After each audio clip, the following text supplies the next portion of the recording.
And we begin with Multan.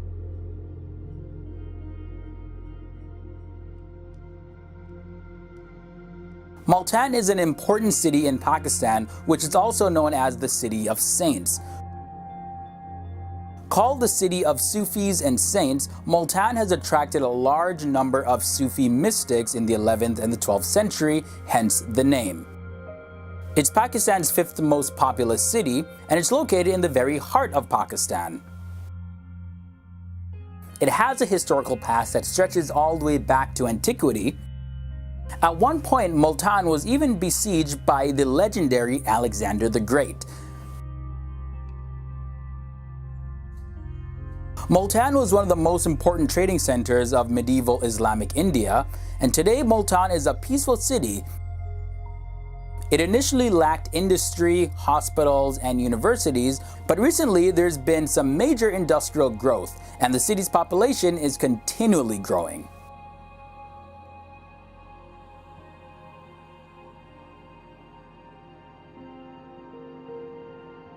Moving on now into Faisalabad, and this is a place that many of you want us to do just its own separate facts video on.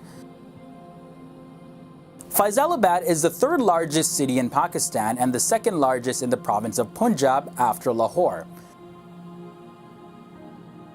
Historically, Faisalabad was one of the first planned cities of British India. Of course, it's grown into a cosmopolitan metropolis long since then. Faisalabad is famous for its agriculture and industrial textiles. Because it's the biggest textile city in Pakistan, Faisalabad is often called the Manchester of Pakistan, which Manchester is also known for its textile industry.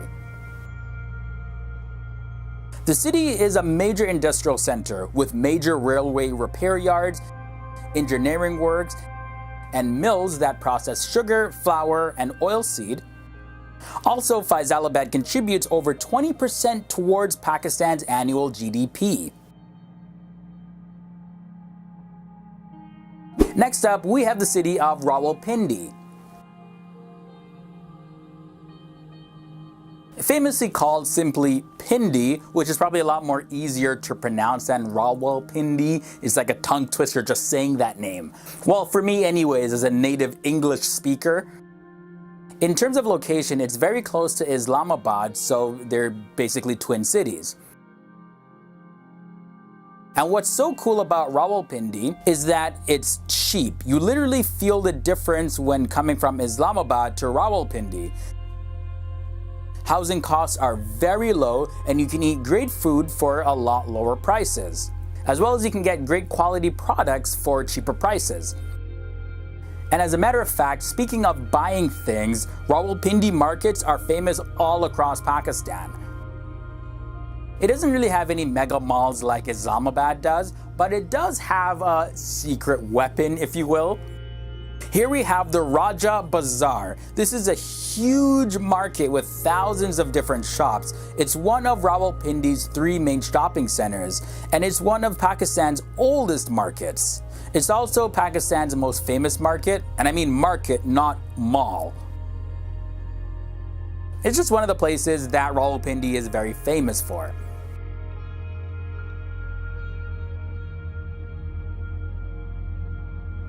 And of course, we can't continue this video without Islamabad having its own section. Islamabad was built from scratch in 1965 as a capital of Pakistan, and it's an extremely well-planned city with 50% green belts and 50% residential/commercial areas to balance everything out. I mean, it's an amazingly beautiful city. I think when I visit Pakistan, this is probably going to be the first place I visit. And Pakistan has been experiencing a lot of development in up-and-coming technologies, along with 2 software technology parks with a wide range of national and international IT companies. The government of Pakistan is making tremendous efforts to reduce taxes on foreign investments in IT and prevailing ways for foreign investment in the country. Islamabad also has the highest HDI, and that stands for the Human Development Index in all of South Asia. So that's a huge achievement, and anybody from Islamabad should definitely be proud.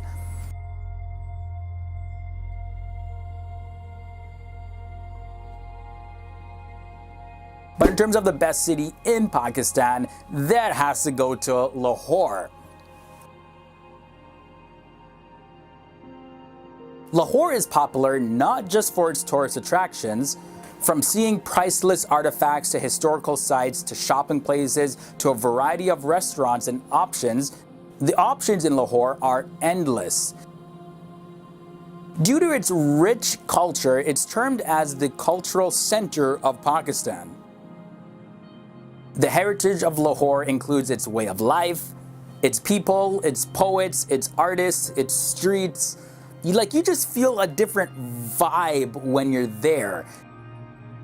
Even if you're out just simply sipping on some chai tea at the Pak Tea House or something, it's truly a fascinating city, and you just have to experience the aura there, and it's just very hard to describe. That is the city of Gujranwala. Often smaller cities and countries are often pushed to the sidelines, but in some cases the smaller cities can be just as important or even more beautiful than the larger ones. Gujranwala is actually a major industrial city located in Punjab, Pakistan, and it's the city known as the City of Wrestlers because several wrestlers in the subcontinent have come from there. Gujranwala is a major center of rail, highway, and river transportation, but interestingly, the town is safe from most of the industrial activities and pollutions that seem to take over big cities. Now, when you travel by road, it's just under 2 hours from Lahore, which is the capital of Punjab, and it's 3 hours away from Islamabad, which is the capital city of Pakistan. But in Gujranwala, the natural beauty of the city remains safe, and it has a very distinct charm that you would just have to be there to experience. Next up, we got the city of Peshawar. Now, this is one of the oldest cities in all of South Asia, so of course it had to be in this episode. Peshawar served as an entrance point into Pakistan from Afghanistan and has been strategically important for centuries. It used to be a meeting and marketing place for people in the Middle East, India, and Central Asia as well. Afghan warriors used Peshawar as a route to enter the subcontinent. Peshawar has now evolved into one of Pakistan's most ethnically and linguistically diverse cities. And when you take a look back in recent history, like in the past 3 decades, there's been a significant increase in urban population, in part due to internal migration of people in search for better employment opportunities, education, and services. Peshawar is the major educational, political, and business center of Khyber Pakhtunkhwa province. Now let's talk about the city of Sialkot. It's Pakistan's 12th most populated city, and it's part of northeast Punjab, one of Pakistan's most highly industrialized regions. During the partition of India, Muslim refugees from India settled in the Sialkot district, and they assimilated with the local population. And this city is a huge inspiration in particular because despite being cut off from Kashmir, it has managed to position itself as one of Pakistan's most prosperous cities, exporting up to 10% of all Pakistani exports. Now I got 2 more cities to look at, and I really gotta take a look at the city of Quetta. Quetta is the 10th largest city in Pakistan, and it's best known for its beauty. And what makes Quetta so different is that it's situated 4,500 meters above the sea level. Quetta is also the capital of the province of Baluchistan, and this city is known as the Fruit Garden of Pakistan. Why? Well, you probably figured it's all in the name. They produce a lot of fruits as well as dry fruits. In terms of location, it's located near the Pakistan-Afghanistan border, and Quetta serves as a trade and communication center between the 2 countries. Now, when you take a look at the city, you can see that it's truly beautiful, and for sure it deserves the attention of the large number of visitors that come there. They have attractions like the Hana Lake, also the Hazarganji Chiltan National Park, and as a matter of fact, Hazarganji actually means of 1,000 treasures. Also, the growing centers of education contribute to Quetta being one of the best cities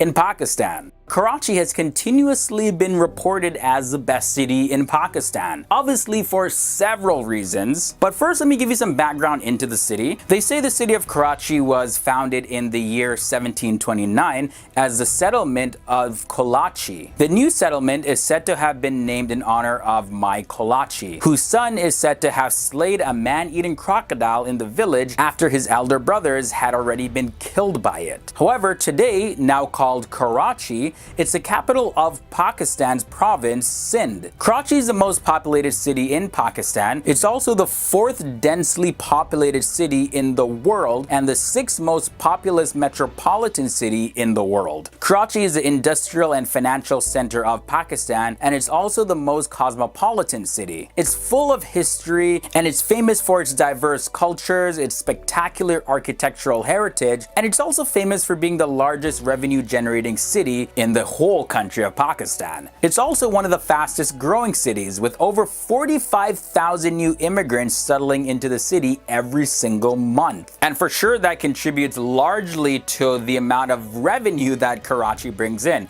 It brings in 70% of all of Pakistan's revenue. According to the Federal Board of Revenue, Karachi generates roughly 54% of the total collections of the board, a huge chunk of which comprises of customs, duty, and sales tax on imports, mainly because of the presence of the two ports in the city. And yeah, the airport is one of the busiest in Asia. The Karachi Stock Exchange is also said to be one of the best performing stock exchanges in the world.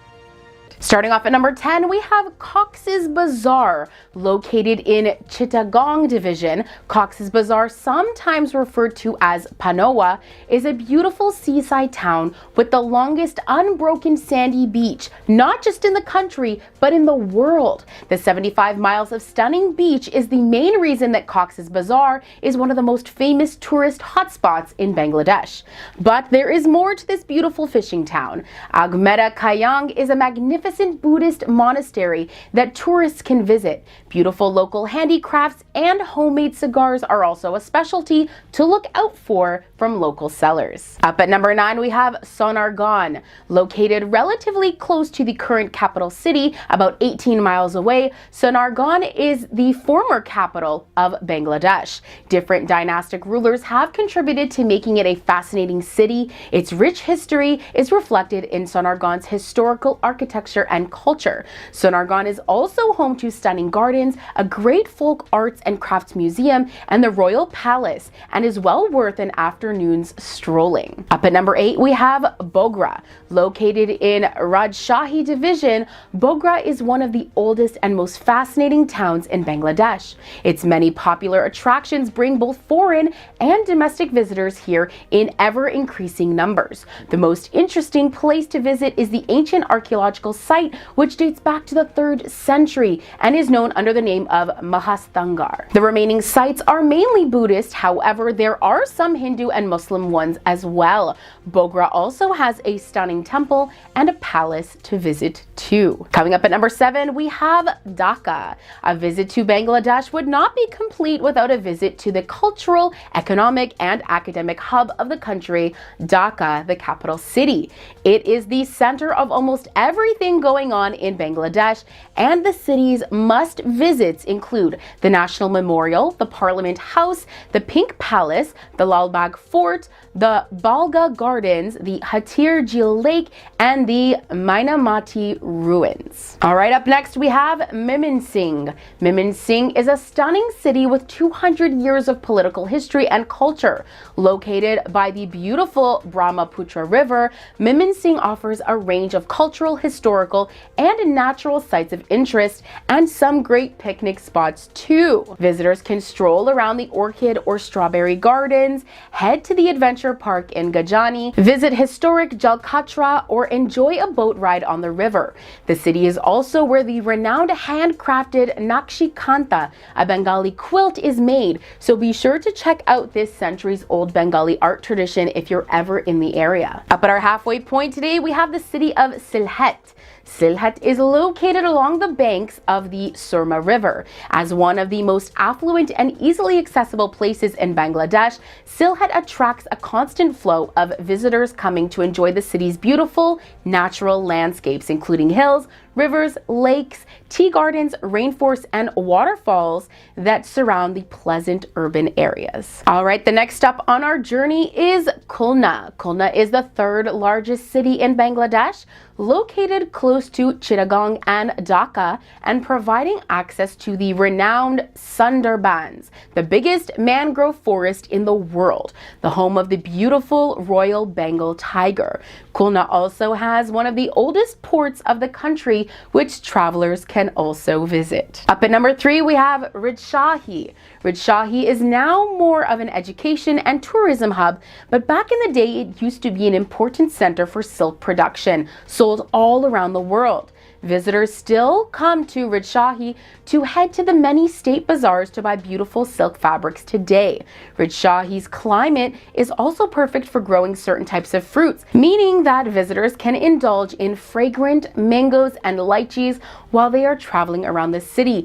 I don't know about you, but that sounds delicious to me. Up at number 2, we have Paharpur. Paharpur is a small village close to the Jamalganj train station where the remains of an important Buddhist monastery have been excavated. Dating back to the 18th century, this ancient monastery called Somapura Mahivahara spans 27 acres of land and is recognized as a UNESCO World Heritage Site. An on-site museum also displays a collection of objects to give visitors a better picture of what life was like in the early days. And making it all the way down to number 1, we have the city of Bandarban. Bandarban is one of the prettiest places in the whole of Bangladesh and is easily accessible from any big city. The lake and waterfall next to it give it a real feeling of serenity. In addition to these stunning natural landscapes, there are numerous Buddhist temples around town. The most important of these is the Buddha Datu Jadi, where you'll find the second biggest Buddha statue in the country.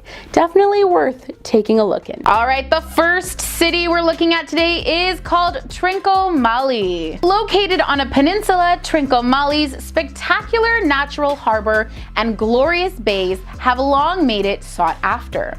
Whereas once colonial powers flocked to its shores, nowadays tourists have replaced them. Now, while most people prefer to head to the nearby beaches, Trincomalee is more than just a pretty place. Beautiful temples and the colonial-era Fort Frederick represent just some of its 2,500 years of history. Its delightful waterfronts offer incredible views, and its lively port provides an exciting mix of people and cultures. All right, next, we're going to the city of Dambulla. Located in the interior of Sri Lanka, Dambulla is famous for its incredible cave temple complex, which is full of well-preserved and beautiful statues of Buddha, as well as fantastic wall painting. While the complex certainly is impressive and worth a visit, it is in stark contrast to the city itself, an often chaotic, traffic-filled place. In addition to the cave temples,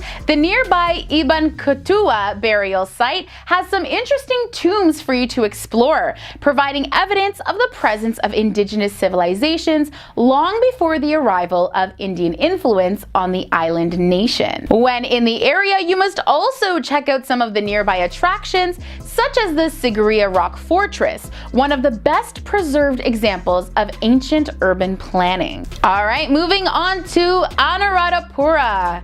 First settled around 900 BC, Anuradhapura is home to some of the most impressive ruins in the country. As such, there are a wealth of amazing archaeological sites for you to explore. In addition to the fabulous array of palaces, temples, and ancient buildings, the city itself is a laid-back place with a couple of local markets to check out. The Archaeology Museum is well worth a visit to see its interesting collection of local artifacts. The former capital of the Sinhalese is also home to one of Buddhism's most sacred sites in the form of the Bodhi Tree Temple. It is still in use, and some colorful festivals take place here during the year. Definitely worth taking a look at. Coming in at number 7, we have the city of Ella. Located in a beautiful setting with forest-covered hills, sweeping valleys, and picturesque tea plantations, Ella is a lovely place to spend time and is one of the most popular hill country villages. Due to its recent surge in popularity, most of Ella's hotels, bars, and restaurants are now aimed at tourists. It can be quite hard to find the authentic side of the town, although it is certainly there if you look hard enough. In any case, the surrounding countryside and stunning scenery are what most people come for. Make sure to hike to some of the nearby waterfalls and temples, as well as to the top of Ella Rock for incredible views of the hill countryside. And next we have Nuwara Eliya, also known as the City on the Plain or City of Light. With its landscaped gardens, colonial-era buildings, Tudor-style hotels, well-tended hedgerows, and temperate climate, it is no surprise that Nuwara Eliya has earned itself the moniker of Little England. Lying in Sri Lanka's scenic hill country of the central province, the city is surrounded by tea plantations and forest-blanketed hills.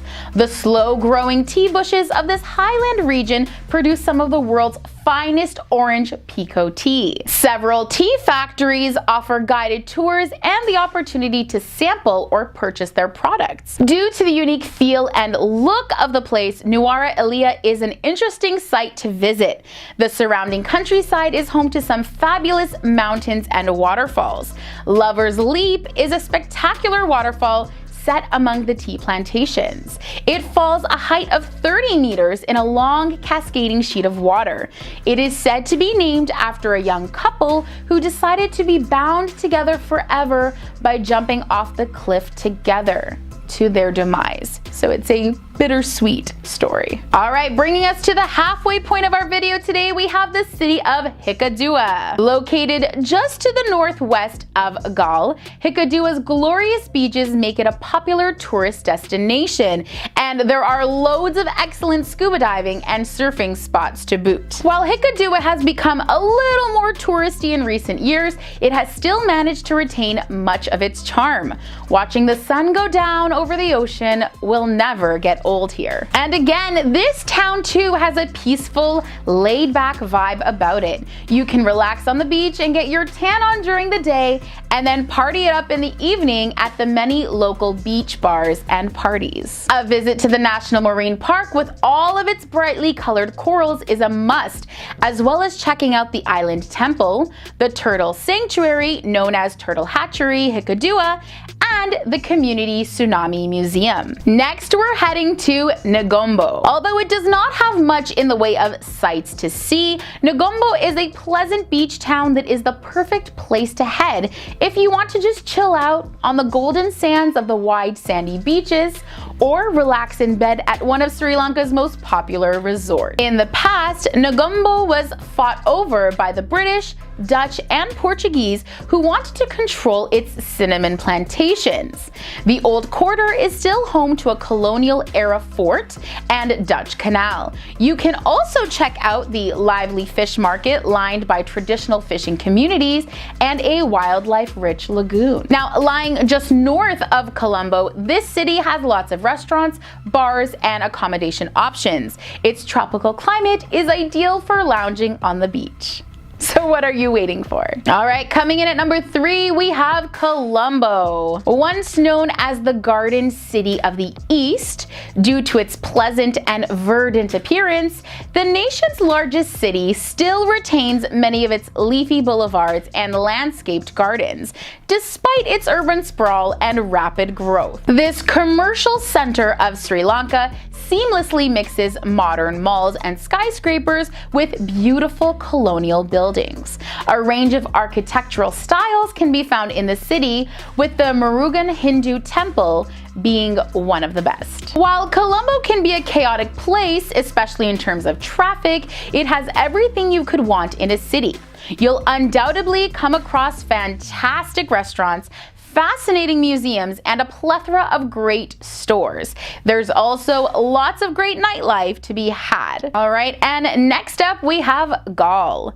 With beautiful mosques and churches lying next to elegant colonial era mansions, interesting museums, and a crumbling fort, Galle is full of history and is one of the country's most impressive cities. Located on the southwest coast, Galle is lovely to wander around. Amidst all the historic sites and cultural landmarks, you'll find lots of atmospheric cafes, trendy boutiques, and little art galleries. And of course, the highlight is the 17th century Dutch fort that lies on a peninsula jutting out into the ocean.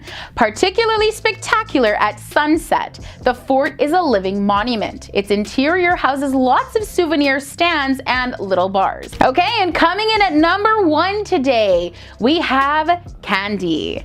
So considered by many to be the cultural capital of the country, Kandy is a picturesque place to visit.